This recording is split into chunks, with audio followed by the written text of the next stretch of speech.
You're about to enjoy a Cloudcast original. Local stories, local storytellers, local brands. Have you ever felt that you as a woman may not appear to measure up when you see incredible women in strong roles? You may be surprised when hearing from women in these positions and how we all share many of the same challenges.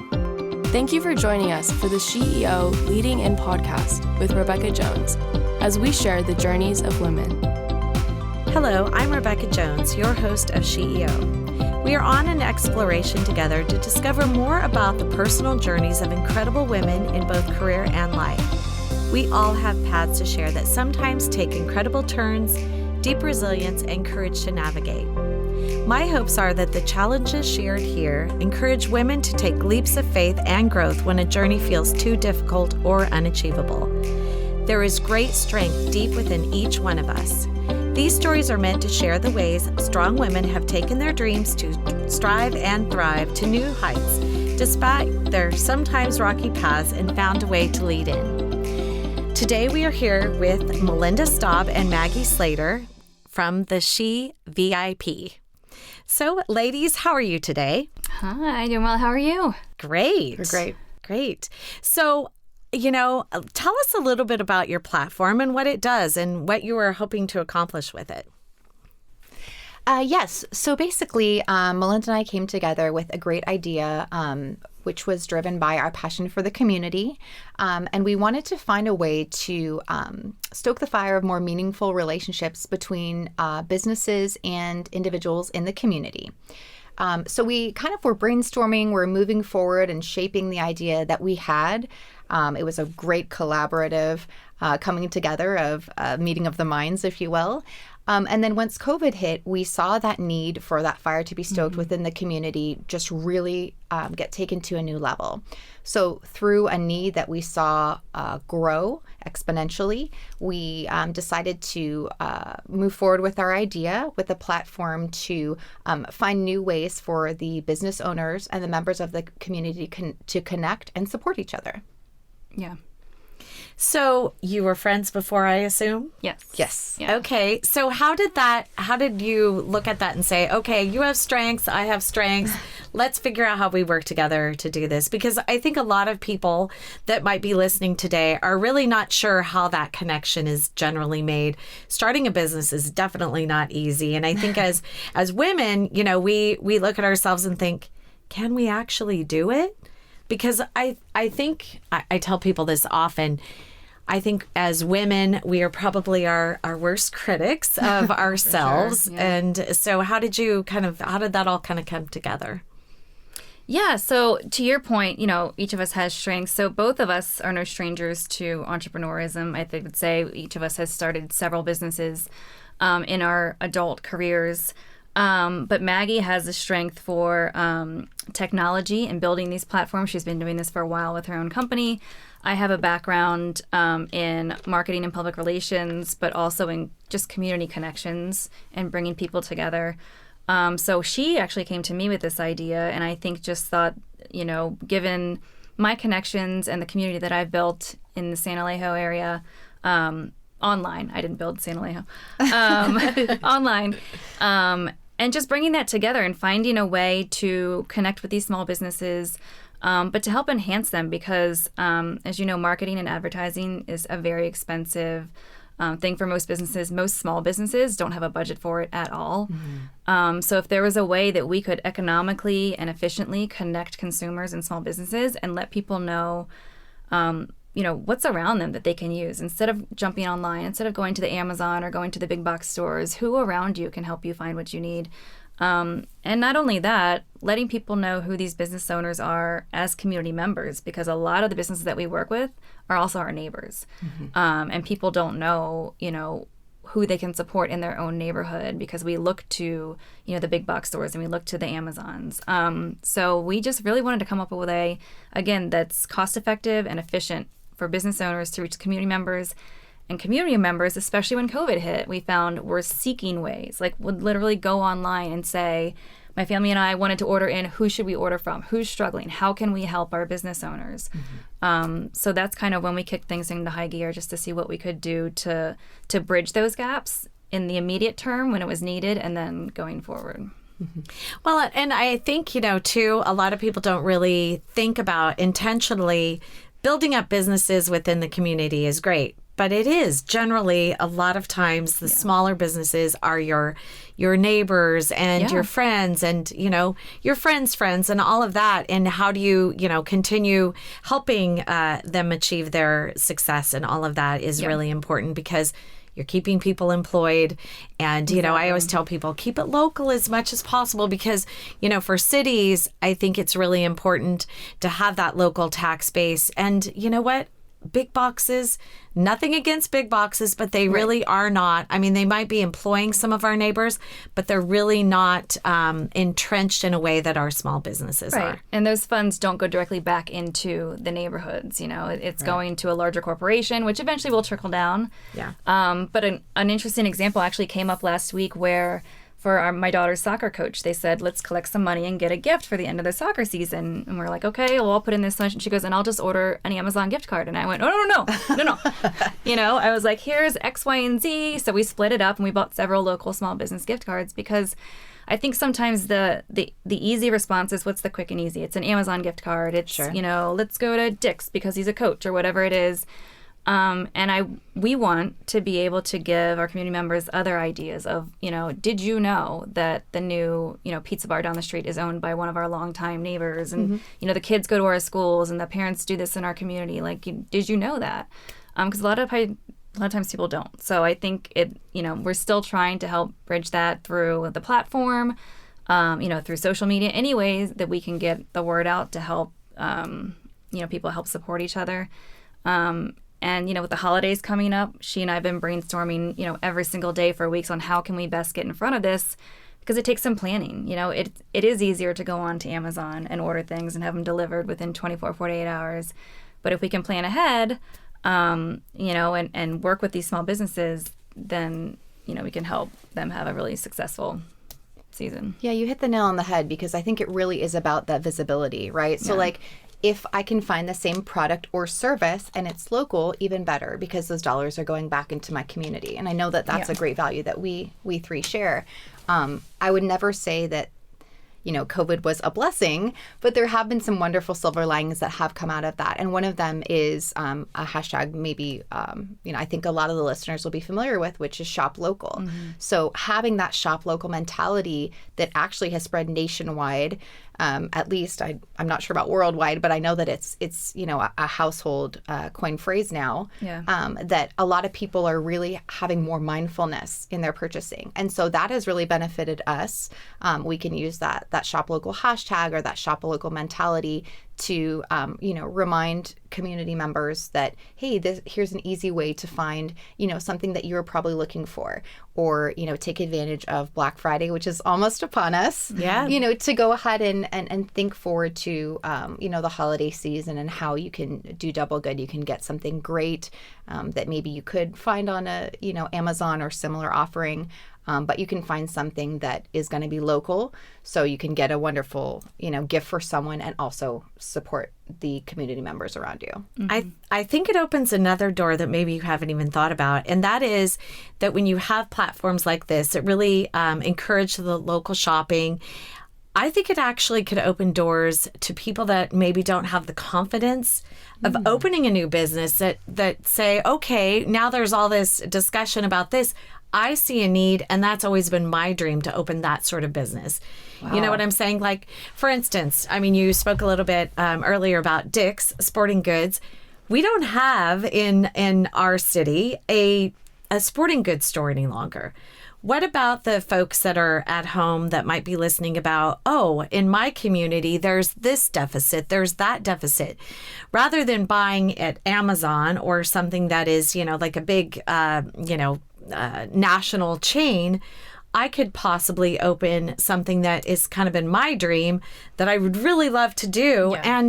And there are platforms like yours and opportunities like what you're talking about the local shopping, of bringing together a new business and finding the right, sometimes people just need financial assistance or something like that to start their dreams. So I think there's another door that you haven't even really thought about. And we talk with a lot of people, who, whether they're on the platform or not all the time, who are starting their own businesses now or have in the past year and a half. Mm-hmm. And it's really cool to watch their journey. It's different from the example that you just gave, but, brand new florist, new instructors for different skills for children. Yep. But these micro businesses that are popping up, majority of which are female owned, but not all, that it's really inspiring to see people doing this. So yeah, to your point, I think that will hopefully continue. And yeah, maybe this can be something that is a little eye-opening so they can see where we do have the deficits. Yeah, it's wonderful. And we definitely hope that that's the case. Again, COVID has brought job changes and, folks moving to different places, moving in and out of our city as well. So hopefully, yeah, if there's that extra push or the change in circumstances that, people can find that silver lining, that extra spark maybe to take that next step. And one thing that Melinda mentioned that I hope helps is, we definitely analyze similar offerings to see what the price point was to participate, and have that marketing support. And so we've done our best to make it very economic and know that this may not be the only way that you're marketing your business, but whether it's the only way or a supplemental way, we're going to make sure that we're competitive in our pricing and that it's affordable for everyone to participate, so we can highlight businesses of different size and, in different areas of business. Well, back to the point of starting a new business, I think there are a lot of people that are not really sure how they promote their business. They think, oh, am I going to put an ad somewhere? Well, no one knew 20 years ago, for instance, that we'd be all walking around with an actual computer in our hand and all of the doors that would open from that specifically. And I think, evolving into this new platform of, shopping local, having these opportunities to really push those sorts of new opportunities is really big. I think it's really going to be a change in how we do businesses. There's no going to, or do business. I don't think it's going to be a big box store for most people. Mm-hmm. For me, I see a chain and I think, gosh, is that my only way? Is that the only place I could find this? Because I personally, like even just for instance, a coffee shop, I will not go to a national chain unless that's the only place there is to go. I will literally always look for the small coffee shop, the folks that are, and even just employing kids in the community. I think that's important for me. I love those places. And too, you see your neighbors there. You see a lot of people there, even though you might see them at the national chains. Mm-hmm. I think there's this feeling of doing good in your community when you're going to these smaller businesses. And I think COVID has really, even though it was terrible for our small businesses, I also think that it's opened opportunities for a lot of these new businesses to take off. And I'm really excited to know what those numbers are from pre-COVID to post-COVID. How many new businesses are actually smaller businesses that have opened in our community? Because I think it's really going to be those smaller businesses that have thrived during this more than ever. Yeah. And I love it now. I mean, it's actually really neat. I know I have younger kids, but we all also have older kids. So now it's really neat when I go to businesses in San Marcos, and especially in San Elijo, since a lot of our kids have gone to school there. And I see, my kids' friends now working behind the cash register. Yeah. And so it's special for them, whether it's a close friend or someone they remember just from passing in the neighborhood, like, hey, didn't we play soccer against this, this student? And it's really special. So I think it can be inspiring in that way. And, the support takes on a whole new warm, fuzzy feeling when you're, seeing your community members in these small businesses. To me, that's just so delightful and, always helps keep that passion and that fire alive because it's very real, very tangible. Definitely. Yeah. Okay, so switching gears, we're going to talk about one word that describes each of you. And I would love to hear what you think that word would be. Go for it. I know it's a tough one. I know it's a On tough the one. spot. Because like for me, I go, there's a few words that actually describe me. I think one of the words that would describe me, just to give you an example. Thanks for going first. Yeah, no problem. Well, I like to tell on myself when I think transparency is really important. But for me, I think tenacity is something that really describes me, because when I have someone tell me, oh, you can't do that. Like, for instance, I do a government job. Caring is not part of the governmental job. And I think, oh, yes, it is. Yes, it is, because I might do something very different than another person. So tenacity and caring and, having someone, label you as a certain way, I think is something that I always like to overcome. And, that's part of my tenacity. So just to give you that example, tell me a word that maybe describes each one of you. Okay, I think it's hard to pick just one. Anyone who knows me knows that I'm like, well, in this arena, this word is... so I would say probably, this is kind of a buzzword, I would say, at least in the technology industry, and kind of starting to branch outward. But I would hope that someone would choose agile. I think that, that's a word that really that comes up a lot in the software development process, right? So we have a roadmap of where we always want to go. And I think that is, in our personal life and our professional lives often. And then sometimes there are challenges, as you just mentioned, where you have to be, having that tenacity. But I think also just like as an entrepreneur, as in my professional life, but also in my personal life, you never know what each day is going to bring. Mm-hmm. And that can be exciting, but sometimes it's challenging. And so to have the agility to be able to sometimes kind of roll with whatever comes your way, or to be very focused despite external factors going on, I hope agile would be a word that someone would choose to describe me, and hopefully using that agility to, do my very best no matter what comes with each day. Mm-hmm. Maggie, I think then that since you use that word, I think it's important because when you label yourself as something, I think it actually can be translated through other people.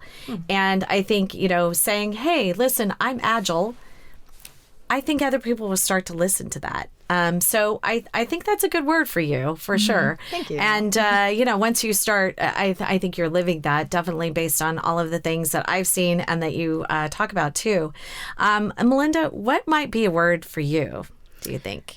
So I would say, I'm going to have two. I would have said connector, but your amazing guest last week used connector, and I was like, dang it. But because Katie. I know, right? No, it was great. But because I outside of business, I love connecting people. Whether it's personally, professionally, I just love finding people who have commonalities and introducing them. And especially if it's professionally, if it can help their business and it has nothing to do with me at all, I love, love, love doing that. But because Katie used that, I would say cheerleader. So, and I think as women, and I think about this a lot, we're very hard on ourselves, and sometimes it's hard to look at ourselves and say, you're doing awesome, but it's so easy for me to look at everyone else around me and cheer them on.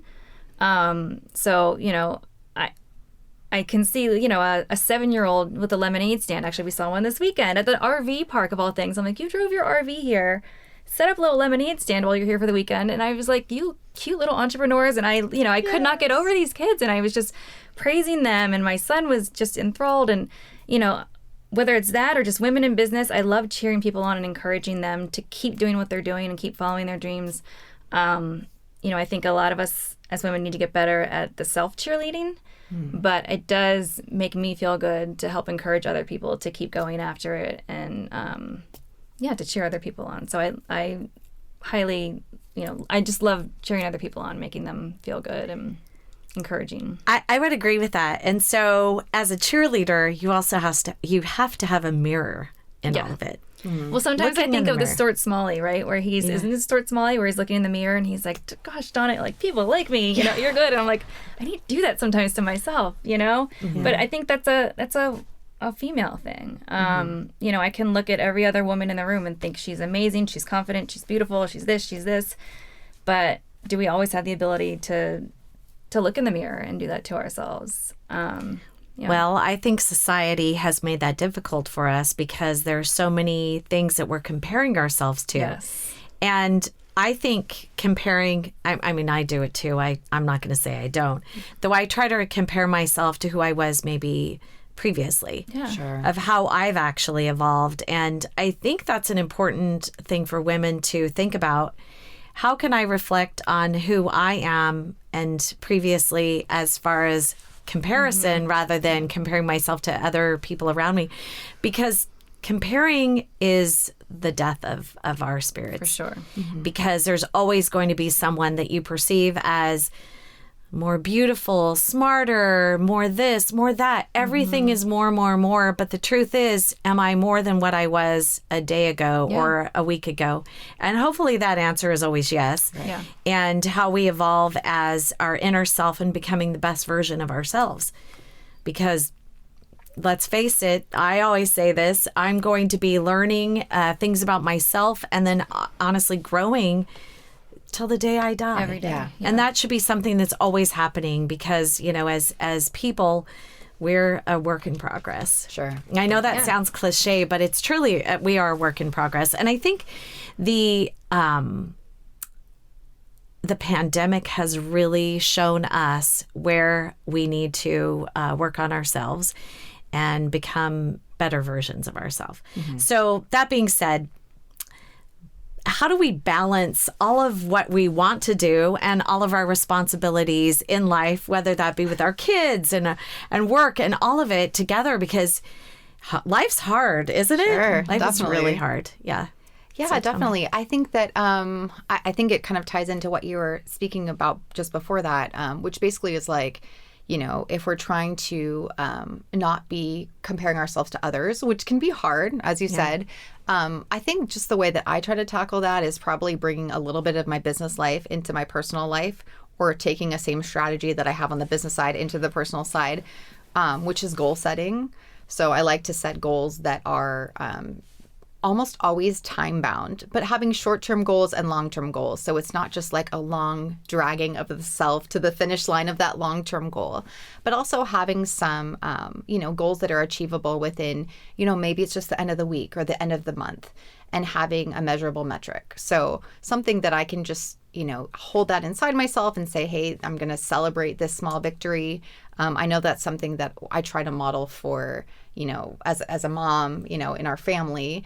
But also, just like you guys were both talking about looking in the mirror, sometimes that can be hard for myself. So whether it's, you know, going out and doing something fun or, you know, raising a toast at the dinner table, you know, really being good about celebrating both the small victories and the big ones. Oh, that's so good. That is so good. Sometimes it's a little silly too. Like, you know, have fun with it for sure. That would be my advice. Well, if we're not having fun in life, Maggie, we are really missing out on it, aren't we? Yes, ma'am. I mean, it's too serious, and there are so many things that are around us that can really be very defeating. And if you're not having fun, it's really hard to get through the days, isn't it? Yeah. All right. So, what do you think, Melinda? It's funny. Well, Maggie and I make a great team because I think she is so organized and, you know, the goal oriented, and she kind of keeps me on track. How do you like balance, you know, work life? I guess my answer is I have no idea. I'm still trying to figure it out. Yeah. But I do bring humor into it because otherwise I think I would drive myself insane. So like, you know, a lot of times my friends will post pictures of their 5-course meal that they created for the kids by 5:30. It's on the table, and then I'll take a picture of like the dino nuggets that my kids are popping in the toaster for themselves, and I'm like, hey guys, we're all surviving, you know? So I have that's real. I love that. I have to like bring myself there because I think for a long time, especially when I was an employee versus entrepreneur, I tried to do it all. I tried to, you know, work overtime, work 60 hours a week and be the perfect mom and be the room mom and do all the arts and crafts. And, you know, I tried to do all of the things, and you just feel like at the end of the day, you worked your butt off and you didn't accomplish anything. So now I feel like, especially being an entrepreneur, we have that freedom, and I encourage this with my kids all the time. You know, if you want to have a great job and be, you know, a good employee, you can. If you want to have true, you know, freedom and happiness, you're going to build something on your own. Because we do have that freedom. And now I just give myself a lot of grace. And, you know, it doesn't have to be perfect. And like you said, Maggie, the small wins, no matter how stressful or chaotic your day is and whether the kids are eating, a pork loin or dino chicken nuggets, if there's one small thing that you can toast to at the end of the day, like you said, I love that you do that, then it's a good day. So I think you just have to give yourself a lot of grace and realize that, and especially now, and I think you might have alluded to this before, if you look at people's online lives and Facebook, and it's, that A-reel, it's the comparison, and like you said, it's like the happiness killer. So just realizing that, sometimes you need a cheerleader to tell you you're doing a good job. You got this. The kids are happy. They're fed. Your business is doing well, and you had one client say thank you today. Like, cheers to that.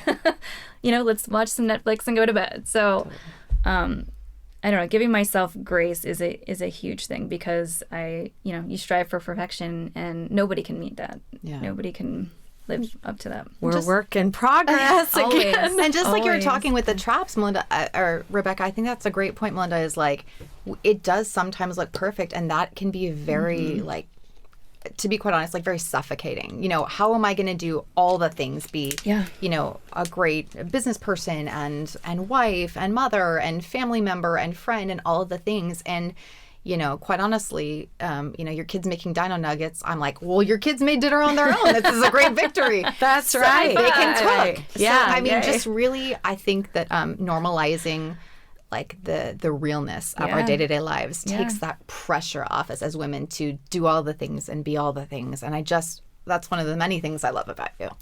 Well, authenticity is huge. Yeah. And there are so many people that are living these lives that they outwardly show to people, and they're, like I said, a mess on the inside, a work in progress. Yeah. But you know what? I don't actually look at it as a mess, because I know I'm not perfect. I'm a person. Yeah. Mm-hmm. People are not perfect. It's just part of who we are. So just kind of thinking about some lessons along your lives individually, what you've learned that you might want to share with other young women that would be encouraging to them. And I love your cheerleader part. Yes. But I really, for me, I really want you to always look in the mirror. I try to look in the mirror. Sometimes it's so messy and ugly, and I think, oh gosh, why'd I do that? Just and then put on a hat and then look in the mirror. And then I remember back to the whole grace thing. Yeah. I mean, grace really has to be something that we use in our daily lives. But again, back to some lessons that you've learned. What would be some things that you would share to encourage our listeners today? Yeah, I think just really quickly, because grace is actually my favorite word in the English language. So I have to piggyback on that just for a moment. I have 6 children. I don't know how I didn't give them one of their names of grace, but I just love that you both touch on that, because you get a dog. Yes, honestly, we need a dog. So yeah, I think that's a great one. But I think as as entrepreneurs or whatever you're going to end up doing in life as a young woman, to just really focus on your core values and what matters. We all come from different backgrounds, from different statuses, if you will, and different places around the world. But I would just say to really focus on what's truly important to you in your core. And although there may be other people in your lives, or, there may be society telling you that, that's weird or that's wrong or you're the only one doing that, to really just stick with your gut, because that intuition is something that can guide you throughout the rest of your life. And, it's a skill, I think, to have your life, be living your life where you can have that be in play. Obviously that changes as we grow, but I think to just really never lose your sense of self based on, who the world tells you to be, and to just really be authentically who you are, and the right people will come towards you. You'll find your people, find your tribe. Yeah, definitely. Yeah. I would say I love all of that, Maggie. I would also say to work hard. Sometimes with young kids, it's hard, because I expect them to understand the 40-something years of experience I've had, and that you have to put the work in, and they don't get it yet. But my kids and I talk about it all the time. Nothing worth it comes easy. And when you see people who are successful and who are doing all the things, they worked really hard to get there. And to always, put in more than you have to. So my kids and I talk about this a lot. They're like, oh, well, I got an 88%, and I can I can make it, I can do it if I want to, but I don't want to. And my response is, no, if you have an opportunity to improve yourself, to improve your grade, to do better in your career, never put in the minimum, always put in as much as you can. Not just because at the end of the day, your grade might get better. It also shows your teachers that you're trying really hard, that you have the motivation, you have the dedication, you're doing the extra step.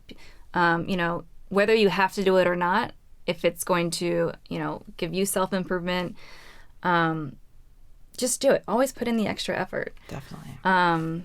So I think that's, one thing that I try and instill in my kids, and one thing that I learned along the way. And I'm sure when I was 13 and 14, that wasn't really, my thought process, but thankfully I had parents who instilled that in me. So I would say always just do your best and, work hard. So listening to both of you, what I'm hearing and what I see in both of you is being all in and being authentically all in. Mm-hmm. And I think that's a really important part of it too, because when people see that you're authentically all in, they want part of that. Yeah. Right? They want to be part of what you're doing because it feels good, because it feels real. It doesn't feel like this fake part of, a lot of what goes on, in life. You look at people and you go, oh, they're living this perfect life. Mm-hmm. It can't be real because no one lives that life. Mm-hmm. But really being all in is important because, again, back to, putting everything you have into something. Mm-hmm. When you do everything fully, and then you're doing it authentically, I don't think that anyone can care as much and do better than you and all of that. And when the businesses see what you're doing, they see that you're all in authentically, that you really want to help them, that you really want to see their success and help them measure that success. I think there's nothing that can go wrong with all of that. I think that really is proof and that you're putting everything in it and leaving everything out on the field. Yeah. Put everything into it, walk away and know that you've done literally everything you can to help the businesses grow and the community grow. And, again, back to what I said earlier, giving people the confidence that, hey, maybe it's time for me to try to do what I really want to do ultimately, and that is, start this business. I think that's huge because, again, that's back to community and everyone working together to move forward. So what's next in the journey, ladies? Want to hear about that a little bit? Yes. So we've had good success so far. We're coming up, on almost a year here since we began this specific business. And we're actually going to be expanding. We had initially thought that, start in California, expand through California, but we have had interest in other states as well. So our journey just is going to be continuing to have the app available to different communities. So each community will have their own app, but we're going to be expanding to our next community beginning in January or Q1 of next year. And we have meetings, I think, in January as well to look at some different states. So it's super exciting. Oh my gosh, that's so awesome. Yeah, we just want to help as many as people as possible. So we're very thrilled to continue our journey. And it's very user-friendly. Yeah, so kudos to you, Maggie, on that. And but the team, for sure. But Melinda, definitely, she's all about the marketing and and it's beautiful. And I love your cards, even your logo. It's really beautiful and elegant. Yeah, thank you. I think that's something that, you guys are a great team. I'm really excited for you. Yeah, thank you so much for joining us today. Thank you for having us. Thank you. Now that was powerful. We hope you've been lifted and encouraged by today's inspiring voice. Always remember that life doesn't look exactly the same for each one of us. Never stop dreaming, striving, and thriving. In future episodes, we look forward to bringing you powerful stories from amazing women who learn how to lead in to challenges. Thank you for listening and being part of our community with SheEO host, Rebecca Jones. You have been listening to a Cloudcast original. Local stories, local storytellers, local brands. Find more stories at cloudcast.us.